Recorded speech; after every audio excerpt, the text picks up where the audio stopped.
이날은 집에서 회사로 출근을 바로 안 하고 야외에서 회사 동료들을 만나러 가는 길이었거든요. 그런데 평일 낮 시간에 시내를 걸어 다니니까 좀 기분이 이상하더라고요. 오늘 회사에서 그 여름이기도 하니까 그룹 이벤트 이런 걸 하기로 했거든요.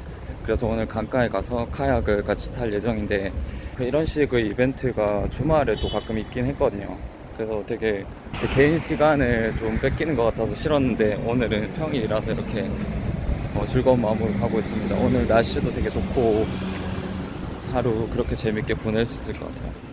독일과 한국에서의 회사 생활에서의 차이점은, 여긴 그런 회사 행사가 있어도 아무도 강요를 안 한다는 점이죠. 물론 한국도 요즘에는 그렇다고 하던데, 어쨌든 저도 그래서 주말에 보통 여기서 행사가 있으면 참여를 안 하는 편이거든요. 그런데 한편으로는 동료들이랑 이렇게 좀 더 친해질 수 있는 그런 기회가 그놈으로 인해서 좀 많이 줄어드는 것 같아서 아쉽기도 하고 그랬어요. 뭐 어떻게 보면 그런 사소한 친밀감들이 모여서 회사 생활을 더 좀 쉽게 만들어주고 그렇기도 하잖아요.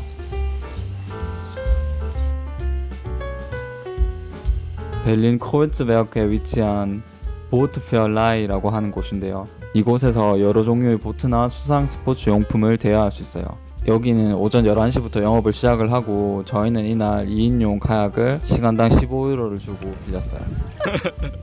Wir machen uns keinen Stress, einfach machen wir so.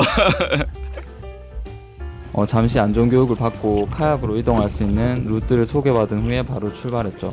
아무튼 그리고 이런 점도 한국에서의 삶과 정말 많이 다른 점인데, 여긴 통제된 구역이나 그런 구역도 없고 안전 요원도 따로 없어요. 그러니까 뭐든 잘못되면 개인의 잘못이니까 좀 더 조심해라, 뭐 좀 그런 책임감을 가지고 이런 활동을 한다고 해야 되나? Die haben sich entschieden, einfach längere Strecke zu 이날 machen. 저도 카약을 두 번째 타보는 거였는데, 제가 처음이자 마지막으로 탔었던 때가 10년 전이었었거든요. 그때 당시에 살던 집을 독일인 집메이트랑 같이 여기 슈프레 강가에서 한번 카약을 탄 적이 있었어요. 그러고 보니까 베를린에서 살고부터 참 다양한 경험들 많이 한 것 같아요. 그러니까 완전 새로운 언어를 20대 중반에 배우기 시작을 하고, 매 끼니를 흰쌀밥이 아닌 그 작은 빵을 먹으면서 때우고, 그런 식의 극단적인 다른 경험들을 많이 겪었던 것 같아요.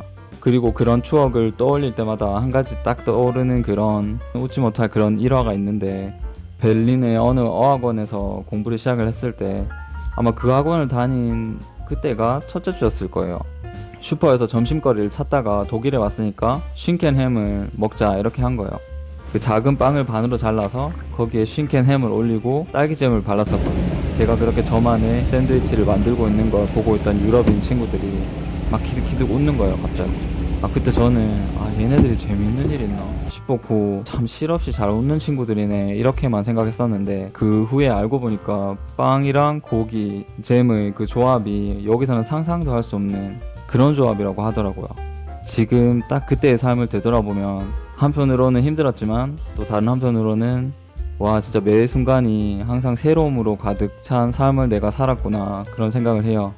오랜만에 다 같이 했던 외부 활동이었는데 꽤 즐거운 시간이었다고 생각해요. 그리고 팀장님이 마지막으로 말씀하시길, 앞으로 우리 이런 시간을 더 많이 가집시다 여러분, 이렇게 말씀하시더라고요.